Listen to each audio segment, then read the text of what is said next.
जय हिंद दोस्तों, स्वागत है आपका हमारे आज की क्लास में। तो आज की टॉपिक देख रहे होंगे कूलॉम का नियम। तो हमने आपको बताया था कि चैप्टर को क्रम वाइज हम लोग चैप्टर 1 से लेकर फिजिक्स में क्लास 12th में पूरा का पूरा चैप्टर कवर कर रहे हैं, जिसमें टॉपिकों को जो इम्पॉर्टेंट टॉपिकें हैं उसको इस माध्यम से हम 60 वीडियो में जो लघु उत्तरीय प्रश्न हैं, जो 2 या 3 नंबर वाले प्रश्न हैं, 2 या 3 नंबर वाले प्रश्न हैं, इसको हम लोग इस तरह टॉपिकों में अध्ययन कर रहे हैं। तो आज की टॉपिक है कूलॉम का नियम। इसके लिए एक फिगर हमने बनाया है Q1 Q2 दो आवेश है। हमने आपको बताया था, फिर से सुन लीजिए, कि जब दो आवेश होते हैं तो एक दूसरे पे बल आरोपित करते हैं, या तो बल आकर्षण होगा या तो प्रतिकर्षण होगा। उसी की बात की जा रही है कि जब दो स्थिर बिंदु आवेशों के बीच लगने वाला आकर्षण अथवा प्रतिकर्षण बल, आप लोग को पता होना चाहिए कि यदि दो चार्ज आपस में पास रखे जाएंगे, वो चाहे जिस प्रकृति की हों, यदि एक धन होगा एक ऋण होगा तो इनमें आकर्षण होगा, अगर दोनों धन होंगे तो इसमें प्रतिकर्षण होगा, लेकिन कहीं ना कहीं बल लगेगा। उसी को कहते हैं वैद्युत बल। उसको क्या कहते हैं? वैद्युत बल।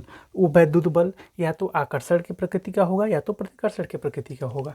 तो उसी को कूलॉम के नियम में लिखेंगे कि दो स्थिर बिंदु आवेशों के बीच लगने वाला आकर्षण अथवा प्रतिकर्षण का बल दोनों आवेशों के गुणनफल के अनुक्रमानुपाती।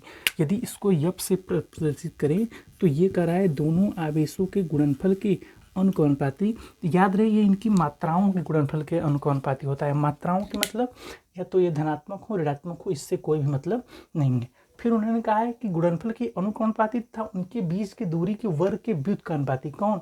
आकर्षण या प्रतिकर्षण बल।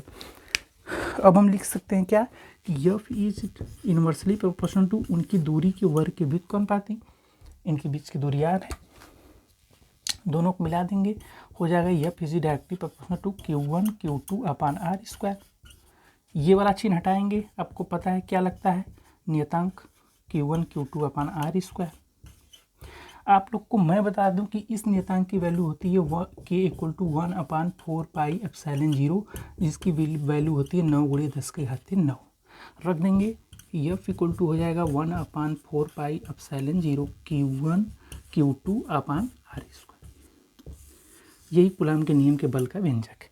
अब आप पूछेंगे एप्सिलॉन 0 क्या है? तो एप्सिलॉन 0 होता है, इसकी वैल्यू होती है 8.85 × 10⁻12।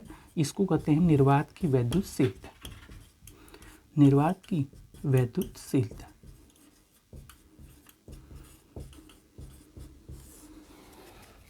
एक नंबर में पूछेगा, परिभाषा लिख के छोड़ देंगे। 2 या 3 नंबर में पूछेगा, फिगर ड्रा करेंगे, परिभाषा लिखेंगे, इतना एक्सप्रेस कर देंगे, 2 या 3 नंबर का होगा, एग्जाम में मिल जाएगा। ठीक है, चैनल को सब्सक्राइब जरूर कर लीजिएगा।